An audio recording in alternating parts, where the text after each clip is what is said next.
Նյանտապանում հյուրընկալել եմ հանրային գործիչ դասախոս Միքայել Հայրապետյանին, պարոն Հայրապետյան, շնորհակալ եմ հրավերն ընդունելու համար։ Շնորհակալություն։ Այսօր Մոսկվայում հանդիպելու են Փաշինյանը եւ Պուտինը, ընդ որում այս հանդիպումը կայանում է հայկական կողմի նախաձեռնությամբ, թե ինչով էր պայմանավորված նման հանդիպման անհրաժեշտությունը, տարբեր ենթադրություններ ու վարկածներ են շրջանառվում, ոմանք կարծում են, որ ամեն դեպքում մինչև ընտրությունները պետք է հայկական երկաթուղու կառավարման հարցը լուծվի, մյուսները կապում են հենց բուն ընտրությունների հետ, կոմերսանտն է անդրադարձել հանդիպմանը եւ գրել հունիսի 7-ին Հայաստանում նախատեսված խորհրդարանական ընտրություններից առաջ Ռուսաստանի հետ հարաբերությունները կլինեն ընտրաշարժի հիմնական հարցը, սա ստիպում է Նիկոլ Փաշինյանին ակտիվացնել կապերը Մոսկվայի հետ հակառուսական քաղաքականության մեղադրանքները հերքելու համար։ Դուք ինչ կարող եք ասել, դուք ինչ ենթադրություններ ունեք, ինչով կարող էր պայմանավորված լինել նման անհրաժեշտություն։ Հիմա հրապարակվում է, որ հանդիպում են, իսկ մենք ինչով ենք վստահ, որ չհրապարակված հանդիպումներ չեն եղել կամ ամենօրյա հեռախոսային կապ չի գործել։ Հիշում եք ժամանակին էլ պարոն Փաշինյանը որպես իր նվաճում էր ներկայացնում մինչև պատերազմը, որ Ալիևի հետ ուղիղ հեռախոսային կապ ունի, այդպես էլ չեմ հասկանում, գուցե ուրիշներն են հասկանում, այդ կապը շարունակում է գործել, թե չի շարունակում գործել։ Այսինքն իրենց բորշը, իրենց գթալը լուրջ բան չեմ տեսնում այդտեղ նախընտրական տրամաբանության մեջ, այո, թե ինչպես պարոն Փաշինյանը կկարողանա հոգուտ իրեն ծառայեցնել այդ հանդիպումը, հրապարակված հանդիպումը, կամ մյուսներն ինչպես հոգուտ իրենց կծառայեցնեն, դա արդեն քաղաքական մանիպուլյացիաների դաշտից է, որ պիտի որ քիչ հետաքրքրի։ Իսկ երկաթուղու կառավարման հարցը կարող է այս փուլում լուծվել։ Երկաթուղու մասին վստահ եմ, որ մերոնք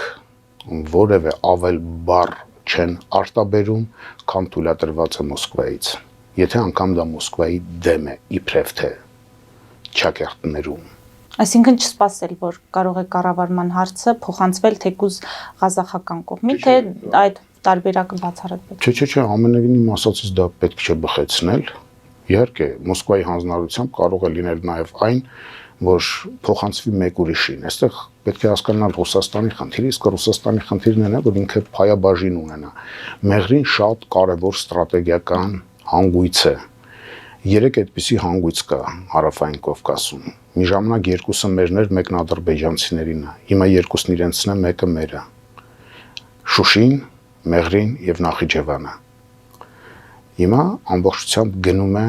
Մեղրի շուրջ պրոցեսը, գործընթացը, եւ Վազգեն Սարգսյանն իզուր չէր ասում, որ աշխարհի տերերին, այո, բերելու է մեր դուռը Մեղրին։ Ուրիշ բան, որ կարող է մեզ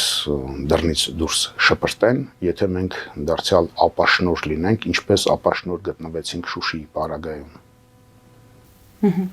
Պարոն Հայրապետյան, հիմա այս ընթացքը նախընտրական այս իրողությունները կամ ոչ ֆորմալ քարոզարշավը, որ մենք տեսնում ենք, հույս տալիս է, որ լավ կարող է լինել, ընտրությունների արդյունքները կարող են այնպիսին լինել, որ բխի մեր պետության շահերից, ըստ այդմ նաև հույս ներշնչի քաղաքացիներին, որ Մեղրիի հարցում մենք կկարողանանք ամեն դեպքում մեր շահերը պաշտպանել եւ պահպանել։ Այնքան մի քանի շերտի բան ասացիք, եթե կարողանամ հիշել հերթով անդրադառնամ, տեսեք նախընտրական քարոզը ըստ օրենսդրության սկսված է թե ոչ, կարծեք թե ոչ։ Այո, պաշտոնականը ոչ։ Ես հիշում եմ 1995 թվականին կար մի հրաշալի կուսակցություն, որի անդամը չէի, ազգային պետություն, բայց իրենց թերթի գլխավոր խմբագիրն էի, շրջանթերթի, եւ որպեսի հանկարծ որևէ օր խախտած չլիներ, Սամվել Շահինյանը կազմակերպեց խմբագրության հետ հանդիպումների շարք Սյունիքում։ Իբրև մեզ հետ էր հանդիպումը, բայց մարդը կարողությունն արել, ինչու, որովհետեւ օրենքի հանդեպ ակնածանք կար, չէին ուզում օրենքը խախտել, շրջանցումներ կարելի էր սողանցքների շնորհիվ կամ պատճառով, բայց խախտել ոչ, իսկ հիմա ամենուրեք խախտված է, քարոզարշավը վաղուց սկսված է եւ ինչպիսի բռիությամբ ու գավառականությամբ է սկսված, որ մարդը ամաչում է ուզում է երեսը ծածկել եւ աշխարհին ասել՝ մի մտածեք էլի, բոլոր հայերը չէ, որ այսպիսին են։ Իսկ ձեր հարցադրման մյուս մասը թե Եթե այդպիսին է ընթացքը, եթե քաղաքական դաշտում հայտ ներկայացրած ուժերի հռետորաբանությունից մինչև վարքագիծ մենք այսպիսի երևույթներ ենք տեսնում, որի համար դուք ասում եք պետք է երեսը փակել եւ ամաչել, արդյոք մենք կարող ենք շարքային քաղաքացիներ հույս ունենալ, որ արդյունքը կլինի այնպիսին, որը մեր պետությանը նոր վտանգներ ու ռիսկեր չի բերի։ Եկեք դրան էլ հիմքից գնանք, հա, շատ լուրջ հարցադրում է, ես կուզենայի լրջորեն պատասխանել եւ ոչ թե էլի որևէ խրամատի տրամաբանություն, գիտեք, մեր տիպի երկրներում այդ խորհրդային, որոնք հայտ չեն ներկայացրել ընդհանրապես մետրոպոլիայից Ռուսաստանից կտրվելու կամ վախվորած հայտեր են ներկայացրել հրապարակախոսության մակարդակում միայն, երբևէ ընտրություն չի եղել։ Ընտրությունը եղել է պարզապես ձևական, իմիտացիոն մի բան, որով կնքվել է այն որոշումը, որն արդեն իսկ կայացված է եղել։ Այ հիմա էլ երևի թե իրենց հայտնի է, թե ովքեր քանի տոկոս են ունենալու, ինչ են անելու, եւ այս ընտրություններն ընդհանրապես բեմականացումների շարքին պետք է դասել։ Մեր տիպի երկրներում ընտրություն չկա։ Դուք կարող եք ասել 2018 թվականի այդ պայծառ հրաշալի իրադարձությունները, բայց ինչքան ժամանակը գնում է առաջ, դուք նկատում եք եւ հիմա բարեբախտաբար շատերն են նկատել, որ դա մի ուղեղային կենտրոնից իրականացված իմիտացիոն շարժում էր, որ խաղացին ժողովրդի զգացմունքների վրա եւ կարողացան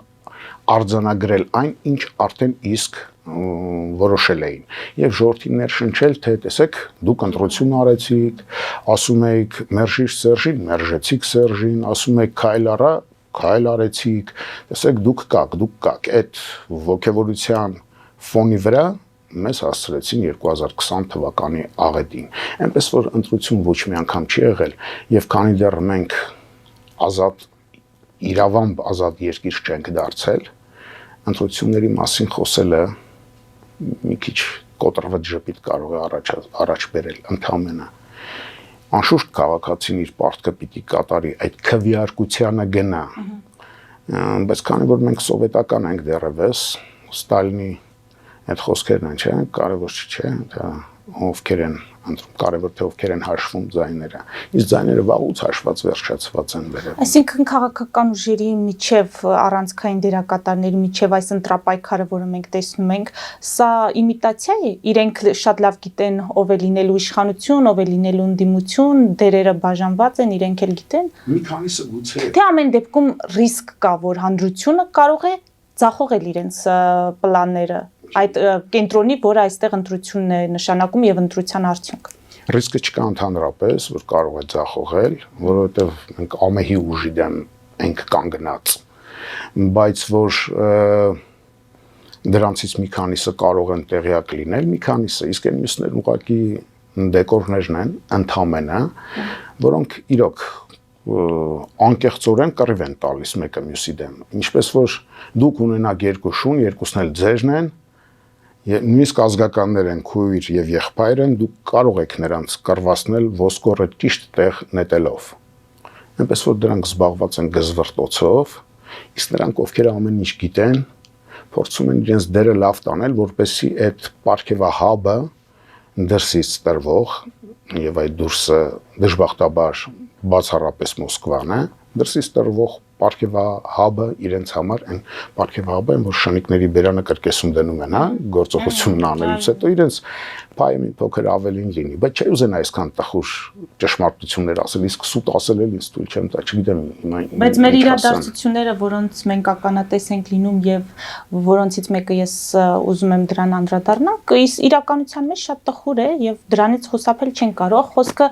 այդ եկեղեցում տեղի ունեցած միջադեպի մասին է, որ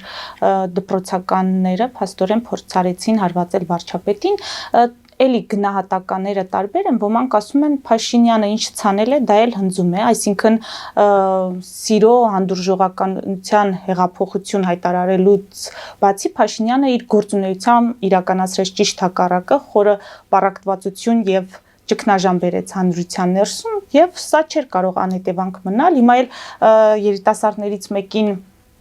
կալանավորելու որոշում է կայացվել 2 ամսով եւ լսում էի փաստաբանին, ով ասում է այդ երիտասարդը, այդ դպրոցականը զրկվեց դպրոցում վերջին զանգ ունենալու հնարավորությունից, այսինքն այստեղ անտեսվում է պետության նկատմամբ այդ հարգանքը, չգիտեմ, պարտավորությունը, գուցե ոչ հարգանքը, բայց պարտավորությունը, ինչ կարող եք ասել, ինչի արդյունք էր այդ միջադեպը։ Գիտեք ինչի արդյունք էր, իշխանության չասեմ ինչի, բայց շառ լինելու հետևանք էր, արդյունք չէր, այլ հետևանք էր, որտեղ իսկական ոնց որ շառ լինեն։ Այն նախապես հայտարարեիք սոլիդ պետություն, սոլիդության նշան չկա էլի մեր իշխանությունների մեջ։ Դրանք իսկականից պերաշկու սերունդ են, ձեթով, ձեռքերով ուտելով առանց անձեռոցիկի, հա։ Սոլիդություն չկա, նախապես պիտի երկրի ղեկավարը գնում, այնտեղ անվտանգությունը պիտի լիներ, բան եւ մարդկանց ոչ թե հրժելով, այլ արդեն իսկ միջանցք ապահովված լինելով, իսկ հիմա էլ այդ երեխեքին բռնել են, չգիտեմ, դպրոցական է, ասում եք դպրոցականներ են, հա, այն մորուքով երեխան դպրոցական է, մորուքով հիմա դպրոց են գնում։ 12-րդ դասարան են, ես ոնց հասկացա, բայց մորուքով դպրոց կարելի է գնալ, այնտեղ չգիտեմ, մի քիչ ինձ համար անհասկանալի է այդ վիճակը, այստեղ ընդհանրապես մի բան կարող եմ խնդրել, իհարկե շատ վատ է, որ պետության ղեկավարի վրա կարելի է ձեռք բարձրացնել կամ փորձել, բայց չէ որ իշխանությունն ինքն է հասցրել ատելության այդ աստիճանին, մենակ մի բան կարող եմ անել,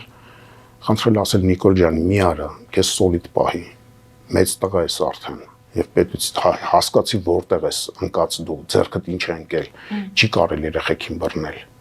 մեծությունը ցույց տուր, մանրախնդիր մի եղի, այդ ներքևում ճնշվածները, ում աշխատավարձը ցածր է, ում չգիտեմ, ապրելու միջոցները վատն են, ովքեր մտածում են այսօրվա հացի փողը որտեղից են ճարել, նրանք կարող են դառնացած լինել։ Դու այդքան դառը այն Թումանյանի ասած ոտքի տակ ընկած վարունգի նման, որ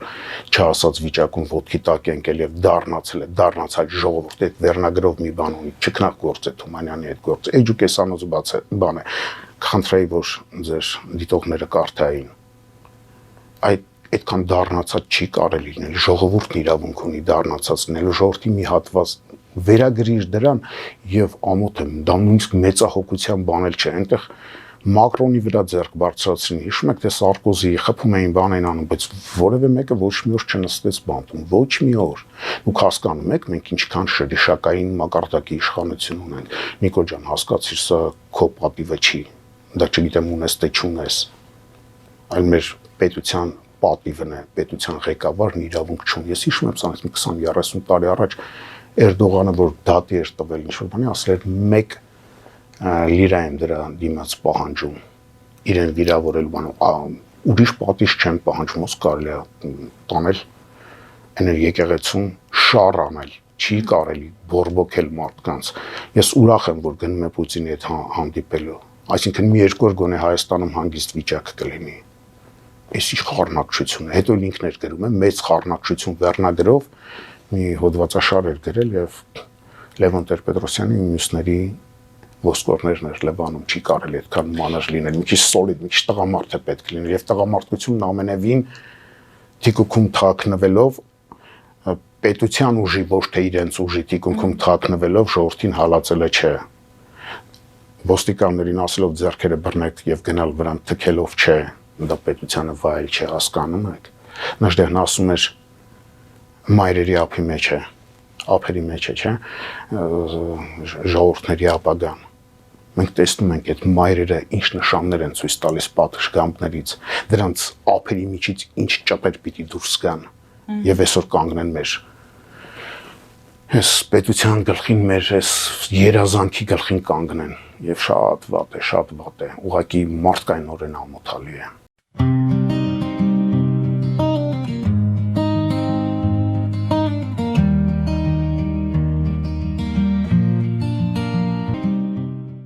Ֆելիչե ժամանակակից ատամնաբուժական կլինիկա։ Այստեղ հարմարավետությունն ու խնամքն առաջնային են։ Այստեղ կիրառվում են ատամնաբուժական ամենաժամանակակից տեխնոլոգիաներ, ճշգրիտ ախտորոշում, արդյունավետ բուժում, նուրբ փորձառություն եւ անհատական մոտեցում։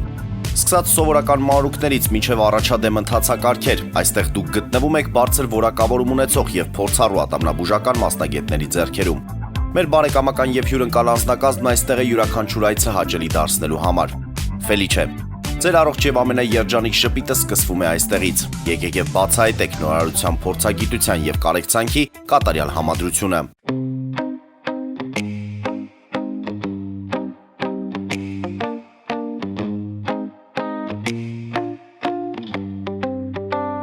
Երևանի եւ Զովունիի սահմանին գտնվող ալպիական թաղամասում սկսվել է 2, 3 եւ 4 սենյականոց բնակարանների նախնական ամրագրում։ Առաջարկում ենք նաեւ թաունհաուսներ արդեն պատրաստ եւ կառուցվող։ Բնակարանների արժեքները սկսվում են 50,000 ԱՄՆ դոլարից մինչև 140,000 ԱՄՆ դոլար, իսկ թաունհաուսներինը 160,000 ԱՄՆ դոլարից 170,000 ԱՄՆ դոլար։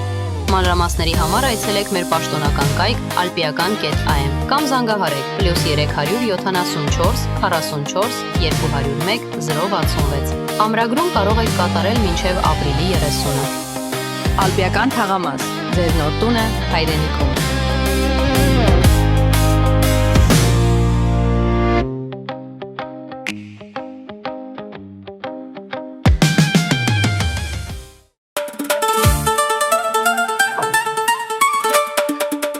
Երևանն եք ուղարկում։ Օթանավով։ Երևանն են ուղարկում։ Ստեղ ուղարկում են, Երևանում ստանում են $1.99 Սենսացիա։ Այ սենսացիան էսա։ Ծրիա։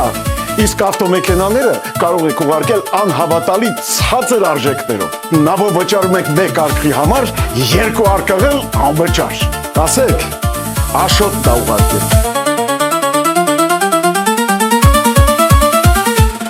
Ապրիլի 1-ին ազգային տեխնիկային թատրոնում կկայանա հեղինակային երգի բարեգործական երեկո։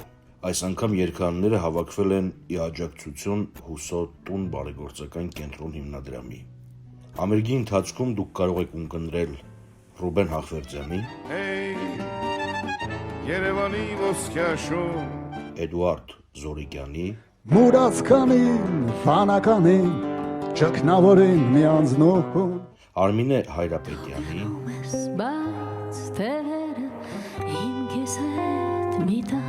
Հայկ Պետրոսյանի, անցած օրեր, դարձած ուշեր, Գագիկ Շիբոյանի, Կյանքի ճամփով միշտ Արեգ Նազարյանի սուտանկերը մարդից կորած իրական եւ Վախթանգ Հարությունյանի կատարումները Ժամանակին արեգակից չրակի լույս փոքրիկ վառը եւ ձեր մասնակցությամբ մաս կազմել այս կարևոր գործի։ Միասին կարող ենք անել ավելին։ Տոմսերը կարող եք ձեռք բերել Fast Ticket կայքից։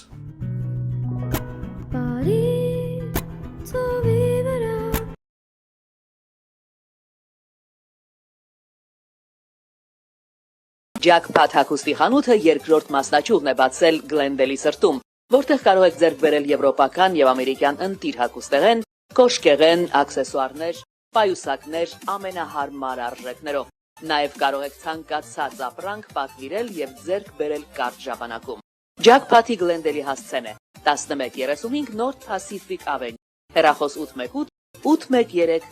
2252։ Jackpot հագուստի լավագույն կենտրոնը Գլենդելում։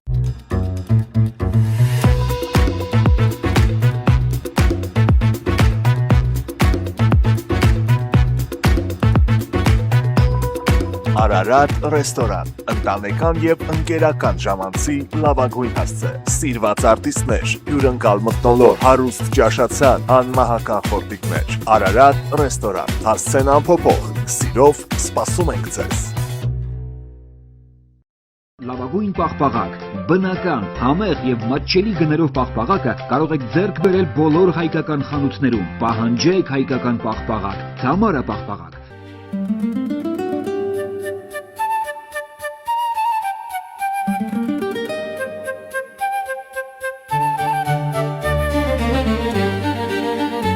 Նոյան տապան տպարան,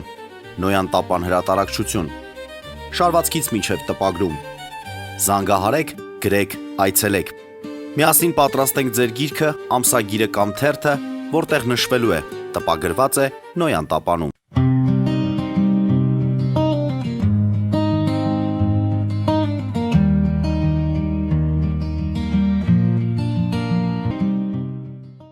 Պետության ղեկավարի այդ կերպարի սոլիդարության անդրադառնալով, եթե համեմատենք մեր նախկին ղեկավարների հետ, ինչ կարող ենք ասել։ Համեմատում են համեմատություն այս քանի օրերի ընթացքում տեղի ունեցել ու լրիվ այլ համատեքստում բռնապետություն, ժողովրդավարություն, ավելի ազատ Հայաստան, ավելի ոչ ազատ Հայաստան համատեքստում։ Դուք ինչ համատեքստում կդիտարկեք, թե ընդհանրապես պետք չի համեմատել։ Չէ, համատել կարելի է, որտեղ ամեն ինչը փիղը ավտոբուսի հետ կարելի է համատել, իհարկե համատություններ կան։ Եթե տրամաբանություն առարկան անցել են, կարող են իմանալ, որ համատելը շատ կարևոր բան է, համատական մտածողությունը էլ ավելի կարևոր։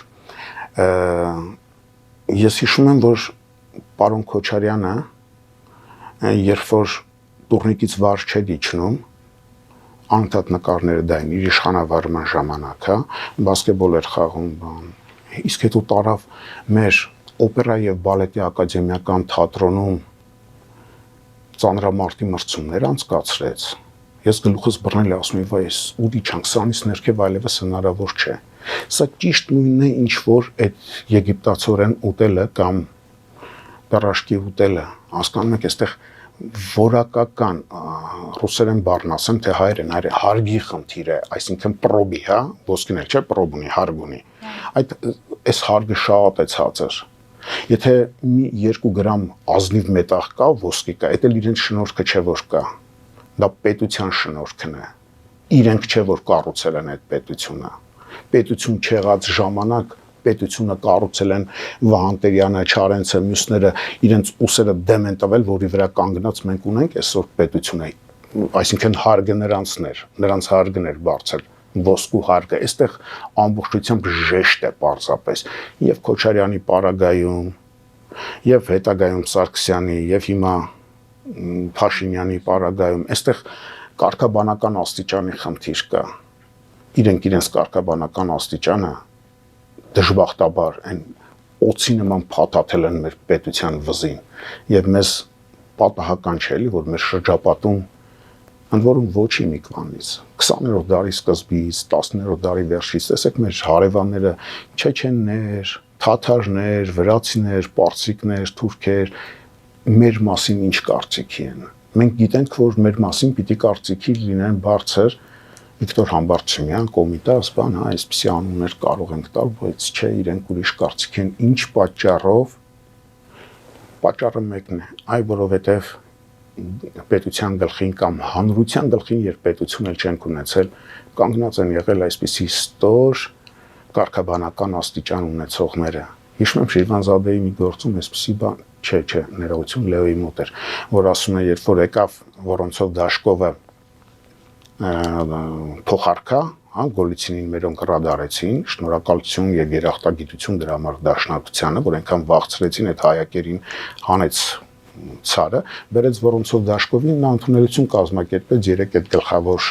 ժողովուրդների, հա, որպես Կովկասի փոխարկա, ասում է վրացիները գնացին իրենց իշխանական այդ համազգեստներով, բան որպես իշխաններ, արիստոկրատներ մտան Գնացին թաթարները իրենց փափախներով, բան պատրոն դաշները կապած եւ հարգանքներ շնչելով կամ գոնե ուժի ցուցադրմամբ։ Իսկ հայերը գնացին իրենց ներկայացան ոչ թե իրենց ազնվականությամբ կամ իրենց ռազմական ուժը ցուցադրողներով, այլ հաստափոր վաճառականներով, վաճառականի այդ խաղացող աչքերով, որ որտեղից մի բան կարող են բլոկել, եւ որոնցով Դաշկովն էլ լինելով կայսրության մեծ կայսրության ներկայացուցիչ, բոլորի հարգն էլ հասկացավ ինչպիսին է եւ ըստ այդմ էլ վարվեց նրանց հետ եւ մեզ հետ շատ վատ վարվեցին։ Այդ մենք ենք առաջին հերթին մեղավոր, որ մեզ հետ այդպես են վարվում։ Մեր մեջ ինչ կա, մենք ոնց փոխենք, որ ստիպենք, որ մեզ հետ այդպես չվարվեն, խաղությունից ենք անընդհատ խոսում, մենք ոնց ստիպենք, որ 10 անգամ չափեն, նոր մտածեն, մեր սահմանը խախտել կարելի է, թե ոչ։ Դրսում չեն լսում, որ մենք սուտ ենք խոսում այստեղ վարչապետի մակարդակով, արտգործնախարար, որ Մենք բերել ենք կնքված փաստաթուղթ կա, նախաստորագրված ինչ որ բան կա, ճիշտ է, փաստաթուղթ կա խաղաղության մասին, չկա, չէ՞։ Բայց ինչ ենք սուտ խոսում, թե խաղաղության փաստաթուղթ է ստորագրված։ Նախաստորագրված այդպիսի բան մենք տեսել էինք, ասենք, հայ թուրքական այդ պատմական հանձնաժողովի նախաստորագրվածը ցանկացած պահի կարող է պատրվել եւ դեն նետվել։ Իբր ստորագրվածը չեն կարող ցանկացած ստորագրված, այո, իհարկե վիճարկել կարող են, բայց պատրել դեն նետել չէ։ Ու չէ ստորագրվի դա։ Որովհետև տեսնում ենք աշխարհում ինչ է կատարվում։ Տրամփը այսօր ժամանակի հետ է խաղում, հա, 2 շաբաթ, 5 օր, ամսի 6-ը, չգիտեմ 4 շաբաթ, 3-4 շաբաթ, 2 ամիս, հա, գելտոզի անում էլ, ինչպես իմ ընկերը մի անգամ ասաց։ Այսինքն տեսնում ենք ինչ է կատարվում, դա էլ չի լինելու։ Ռուսները թողելու են, որ Թրամփի բան լինի, ուղի լինի, Թրամփը մնալու է, մինչև դա կառուցվել է։ Հիմա կտեսնենք այնտեղ իմպիչմենտի գործընթացն ինչպես կընթանա Միացյալ Նահանգներում կոնգրեսի եւ սենատի ընտրություններից հետո։ Այնպես որ մենք լրիվ լակոտի նման ենք մեզ պահում։ Մենք ովքեր մեր էլիտան, մեր իշխանությունն է իմը, անդիմությունն է իմը, դրանք մենք ենք, մենք բոլորս ենք։ Տեսեք, ես ձեր եթերում էլ մի քանի անգամ խնդրել եմ, աղաչել եմ, ասել եմ գնացեք Թումանյանի Էջուկեսանոց այդ անկեղծ չենքը կարդացեք։ Տեսեք, վերնագիրը ոնց է դրել, անկեղծ չենք։ Ինքը իրեն չառանձնացնելով է ջո, ինքը անկեղծ մարդ էր, ինքը սուտ չէր խոսում, բայց ասում է սա իմ մարմինն է, ես սրանից դուրս չկամ, ինչ եմ առանց քեզ, միայն անտունի, հա, ոնց է ասում Արթուր Մեշյանը։ Մենք մեզ ժողովրդից այն կողմ ենք դնում, սա է մեր խմորը։ Կարող ենք խմորն ազնվացնել։ Թե սադուկեցիների խմորն է դառնալու, ինչպես ավետարանում է ասված, որի վրա հաց թխել հնարավոր չէ։ Որ թթխմորն ենք մենք, մեր թթխմորն է հոտած, եւ իշխանություն լինի, եւ ընդդիմություն լինի, կամ այդ երկուսին այ պանողներից երրորդ մեկը լինի, բայց էլի նույն տրամաբանության մեջ, այստեղ որակական փոփոխության խնդիր կա, իսկ սրանք մնացած են տիպիկ մարքսիստ են, որ քանակական փոփոխությունը հանգեցնում է որակական փոփոխության։ Ավելին սրանց իրոք մարքսիստ են, իրոք սրանց գիտակցությունը որոշվում է կեցությամբ, ասում են, չէ, կեցությունն է որոշում գիտակցությունը, դրա համար էլ այս կաշառքները որտեղից են գալիս, օրինականացված կաշառքները, եթե մյուսները ծածուկ էին տալիս, այն բաներ կային, կուսակցությունները, որ հիմա էլ են ոտի կանգնել, կաշառք էին տալիս, ընտրակաշառք, հիմա օրինականացվել է շատ բարձր աշխատավարձեր նշանակելով, իսկ մյուսներ ինձ նմաններին, որոնցից ոչ մի բան կախված չէ, նրանց մենակ քվեաթող գնան դեմ քվեարկեն կամ իրենց չընտրեն, իսկ մյուսներին կաշառում են։ Ինչու, որովհետև իրենց մտածողությունը, իրենց գիտակցությունը իրոք որոշվում է կեցությամբ։ Իրենց կեցությունը, այսինքն ուտելը, դրա համար էլ էս ուտելն են ռեկլամանում։ Ով ինչքան խորը կարող է բերանը տանել պերաշկին, հասկանում եք, սա տեսնում են ուրիշներն էլ, ես դրանից եմ վատ զգում։ Հիմա ոնց աշխարհին ոնց համոզենք, որ ախր չէ էլի հայ ժողովուրդն այդպեսին չի։ Բա որ բանավիճում են էշի զրոցի շուրջ։ Այդտեղ կարելի է իհարկե կատակի տալ, ասել դե երկուսն էլ ճիշտ են, բայց չի կարելի, մեկին է ասում զռան, մյուսին է ասում զռա, թող բոլորն էլ զռան, ժողովուրդը կատարի ընտրություն, ինչ են, ժողովրդին զրկում ընտրություն կատարելու իրավունքից, դա է իրենց վարձքն այդ իսկ է, ինչպես ավետարանում է ասվում, իրենք էշից ու զռոցից են կողմ ոչինչ չգիտեն, ոչինչ չեն հասկանում, իսկ եթե հասկանում են, պատիժը շատ խորն է, Հիսուսը ներում ինչ էր հայցում, ժողովրդի համար ասում էր ներիր նրանց հայր, քանզի իրենք էլ չգիտեն, թե ինչ են անում, իսկ եթե գիտեն ու անում են, դժողքի դռները դրանց համար կռնկի վրա արդեն իսկ բացված են եւ նրանց հաշիվը խեղճ ժողովրդի ջանից դուրս եկավ, մեր ժողովուրդը փակեց այդ հաշիվը massամբ, երբ որ գերաբլուրը երապատկվեց եւ դեռ էլի ենք հաշիվը փակողը մենք լինելու, որովհետեւ դեռ շարունակում են այս գեղցիությունը։ Հա, բայց անդրությունը ժողովուրդը մեղավորություն չունի, պարոն Հայրապետյան։ Եթե իշխանությունը չունի զսպվածություն, չունի պատասխանատվության զգացում իր ընտրողի հանդեպ հարգանք, սա չի նշանակում, որ ժողովուրդը ամեն դեպքում եւս թերացել է, չի պահանջել, պահանջկոտ չի եղել։ Արդեն մի 10 տարվա իմ եւ իմ ամենասիրելի ընկերոջ վիճաբանության թեման է դա։ Ինքն ասում է, որ ժողովուրդն է մեղավոր, ես ասում եմ չէ էլի, ժողովուրդը մի ֆունկցիա ունի։ իր միջից կաթի նման կարծեմ այդ օրինակը բերել եմ ձեզ, չէ, թե չէ։ Եթե չեմ բերել, ասեմ, հա։ Ցանկացած ժողովուրդ կաթի նման է, գիտեք։ Կաթը խանութում վաճառվում է, շատ լավ բան է։ Ժողովուրդն իր միջից արտազատում է իր ամբողջ էներգիան տալիս է, սերուցք է արտազատում, սերուցքն իր գործառույթն ունի, ինքը պետք է արտաքին փոշուց բանից պաշտպանի, հա, եւ սերուցքն ավելի թանկ է խանութներում վաճառվում։ Մեր դժբախտությունն է եղել, որ սերուցքը մշտապես քաշվել է 15 թվականին Պոլսում, պատահական չէ, թուրքերը կայսրություն էին, գիտեին ինչ էին անում։ Այդ 200 հոգու գլուխը տարան կերան են արդեն մնացած մարմինը ոչինչ է։ Ներքևում տականքն անգամ, եթե առանձին փորձեք ուտել, այդ որ մի քիչ վառված է, այդ գժեր, հոգեկան հիվանդներ, չգիտեմ, այնտեղ ավազակներ, բաներ, իրենք իրենց տեղում շատ նորմալ են, բայց մի հատ չար ձեռք այսպես խառնել է հիմա։ Եվ լաստ բարձրացել է վերև տականքը, սերուցքը սկել իջել է ներքև, եւ ընդհանրապես որ առանձին դրանք համեղ էին, հիմա մի կում մեր հանրույթից ուզում ես կում անել եւ սրտխառնք ես զգում, խառնված են իրար։ Դրա համար ժողովրդին մեղադրել պետք չէ, եթե մեղքի բաժին կա, դուք ինձ կարող եք մեղադրել, ինձ կարող եք ծեծել, սպանել, գիտեք ինչու, որովհետեւ ես իմ պարտքը երևի լավ չեմ կատարում, որովհետեւ այդ սերուցքի անկախ իմ գրաված դիրքից, անկախ իմ չնչին ողորմելի աշխատավարձից, որ իրենց նախաճաշի կամ ընթրիքի, ընդամենը մեկ անգամվա ընթրիքի վճարն է։ Միևն է, ես պարտավոր եմ առաքելությունից չթրջելու, որովհետև ժողովրդն իր բերանից կտրել ժամանակին ինձ է ուսյալ սարքել։ Սերուցքի մաս եմ, անկախ նրանից, որ հիմա տականքն է սերուցքի տեղը գրավել արդեն 30 տարի շարունակ։ Այ կարող եք մտավորականներին, մտքի մարդկանց, հոգու մարդկանց մեղադրել եւ լրիվ տեղը կլինի եւ մենք դատապարտված կլինենք ապաշխարելու, եթե մինչև վերջ սրիկա չենք դարձել, բայց ժողովուրդն էլ ինչ անի, իր ձեռքի մեջ։ Ինչպես խոսի մտավորականը, պարոն Հայրապետյան, երբ քաղաքացին հրճվանքով հետևում է այդ տեսարաններին, այդ ցածրորակ տեսարաններին։ Մի կողմը ոգևորում է, մյուս կողմը քննադատում է, բայց մյուս կողմի վարկն էլ այնպես չի, որ փայլուն է եւ քննադատողները ունեն քննադատելու իրավունք։ Ուրեմն մտքի մարդիկ, հոգու մարդիկ շատ թույլ են, շատ նվազ են, շատ նվաղ են, որ չեն կարողանում այն խոսքն ասել, որ ժողովուրդը այդ ոգևորումն էլ, այդ հայհոյանքից ստանալիք հաճույքն էլ թողած մի կողմ, այս կողմ ազնիվ արժեքների հետևից գնա, ժողովուրդը մեղավոր չէ, ժողովուրդը ընդհանրապես գնում է պարզված դրոշակի հետևից, ինչ դրոշակ ենք պարզել մենք մտքի մարդիկ, հոգու մարդիկ, ուրեմն լավ չենք պարզել, ուրեմն մեր դրոշակի մեջ էլ կեղծություն է տեսնում,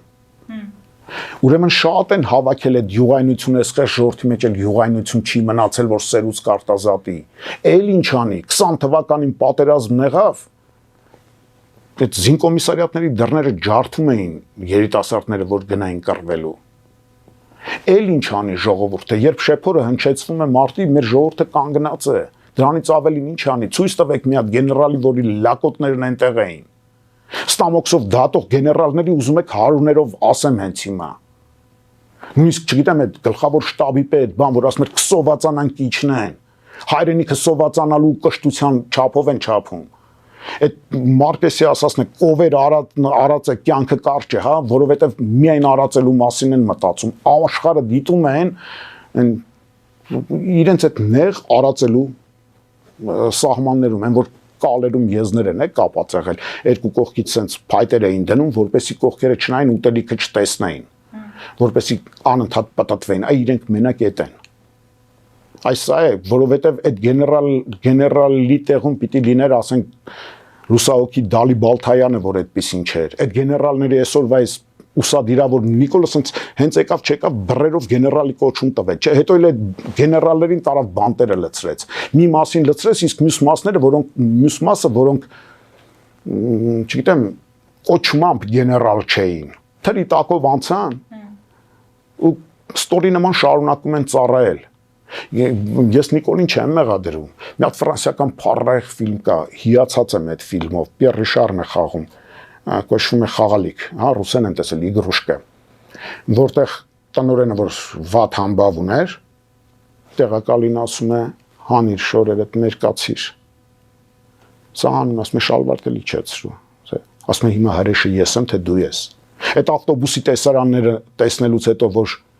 լավ է երրաբլուրի կողքերը չեն գնում ֆրֆռալով այտենց երկելով։ Հիմա հրեշը Նիկոլն է, թե Նիկոլին ծառայողներն են։ Լավ մի անգամ կարելի է ներել, երկու անգամ ներել, երեք անգամ, բայց այդ դեպքում գիտեք ասում են, երբ որ պարավին մի անգամ բռնաբարում են, հաջորդ անգամ դուրը փակ է քնում։ Մի քիչ արժանապատվություն ունեք, թե դուք իսկականից գերհաճույք եք ստանում այդ մազոխիստ եք, թե ուղղակի կերակրամանը ձեզ համար եւս կյանք է։ Այս առաջերտին եւ իշխանության վերնախավի մասին է խոսքս, նրանց սին լքորի նման ծառայամտությամբ ծառայողների եւ նաեւ ընդդիմության կողքերը ֆրֆռացնողների, չէ՞ որ ինձ նմանները մի քիչ երկար են ապրել Հայաստանում եւ միայն Հայաստանում են ապրել եւ իրենք բոլորին ճանաչում են, այս ընդդիմության այս ստահակներին էլ գիտեն, չէ՞, ովքեր ինչի համար եւ ուր են գնացել։ Դրա համար մի քիչ տխուր է ստացվում, դրա համար չեմ կարողանում ժպտալ, թեկուզ շատ կուզենայի, թեկուզ այսօր որպես մտավորական ես պարտավոր եմ ժպիտ բերելու եւ ոչ թե, բայց ոչ կեղծիկ sense ինչ որ բաներ անելով։ Հիմա ձեզ լսող քաղաքացին դրանով էլ ամփոփենք, պարոն Հայրապետյան ջան, ասում է շատ լավ, պարոն Հայրապետյան, մեր սրտից խոսեցիք, բա հիմա մենք հունիսի 7-ին ենք ընտրելու, դաշտում չկան։ Մեր մեջ չկան այդ լավերը, այլ ընտրանքները, անկեղծները։ Հիմա ուզում եք, որ ես այնց խելոքի կերպարանք ընդունեմ եւ խորհուրդ տամ։ Ձեզ ինչու է թվում, թե ես ավելի խելացի եմ, քան այդպիսի հարցադրում անողը։ Ես ինքս չգիտեմ։ Գտեք նրանց, ովքեր կարող են այնքան ազնվություն ունեն, որ կարող են ասել ես չգիտեմ։ Թե չէ ինչի մասին ուզում եք հարցրեք, որ քաղաքական գործին ուզում եք բերեք, էլ կորոնայից խոսեն, էլ կանանց կոնսուլտացիայից խոսեն, էլ աստղագիտությունից, Ջենիֆեր Լոպեսից, ինչից ասեք իրենք գիտեն, տեղյակ են, այ կեղծիք է։ Ես չգիտեմ, ես տգետ եմ, ես չգիտեմ, թե այսօրվա ներկայացված արդեն իսկ օրենքը խախտելով ժամանակից շուտ ներկայացված ներկապնակում կա ազնիվ կետ, թե չկա, ինչքանով ես ճանաչում եմ, դեռևս չկա, գուցե կծնվի, ինչ որ մեկը կամ մի խումբ կծնվի այդ ազնիվների, չէ՞ ծնվի է, որտեղ երկու հայ գլուխ միապսեմ, չգիտեմ, կացեմ, չի եփվում։ Սոսկալի է, բայց հանկարծ չմտածեք, որ միաբանության կոչ եմ անում, բացարձակապես միաբան լինում են։ Այն Հրանտ Մաթևոսյանը ոնց էր ասում, փառահեղ ձևով, որ ասում է սպիտակ թաշկինակը ցույց են տալիս, ոչխարի հոտը հետևից գնում է, կամ այդ ժամանակ է միաբանություն, մեկ էլ դերձոր գնալիս է միաբան լինում։ Այն որ Արթուր Մեշյանն ասում էր ազգս բաժան լոկ միացավ գաղթի ճամփին անիծյալ, այդ միաբանության մասին չէ որ ուզում եմ ասել, արժեքներ ունենք թե չունենք, այ արժեքներ։ Կոնկրետ ինձ նմանը, եթե կտեսնի, ես դրան եմ սպասում, եթե կտեսնեմ, որ որևէ ուժ առաջին կետով կֆիքսի, կերթվի, որ առաջին կետով Հայաստանում չի կարող լինել մրցակից որևէ երկրորդ պետական լեզու, կյանքի բոլոր ոլորտներում բացառապես հայերենն է լինելու, որովհետև լեզուն ազգի հոգին է, եթե այդպիսի կետ կունենա, երկրորդ կետով, եթե կասի որ KGB արխիվները պետք է բացել, մի անգամ այդ մեռելը թաղել։ Երրորդ կետով կասի որ, չգիտեմ, Հայաստանին այսօր օդ ու ջրի նման անհրաժեշտ է դեսովետիզացիա, այսինքն այդ սովետական, մարքսիստական, լենինյան քիչ առաջ, որ ասում ենք այդ մտածողությունից դուրս բերել, այ եթե երեք կետերը կլեն, այն մնացածին կարելի է չնել, կգնամ այդ ուժին ձայն կտամ, այլապես ես նստելու եմ իմ գրքերի մեջ մխիթարությունս այդտեղ գտնեմ։ Շնորհակալ եմ։ Ձեզ շնորհակալություն։ Մեծ դիտողներին հիշեցնեմ, որ զրուցում էի հանրային գործիչ դասախոս Միքայել Հայրապետյանի հետ, մեր ուղիղ եթերները կարող եք դիտել Patreon-ում, նաև այդ հարթակում աջակցել էկրանին երևացող QR կոդով։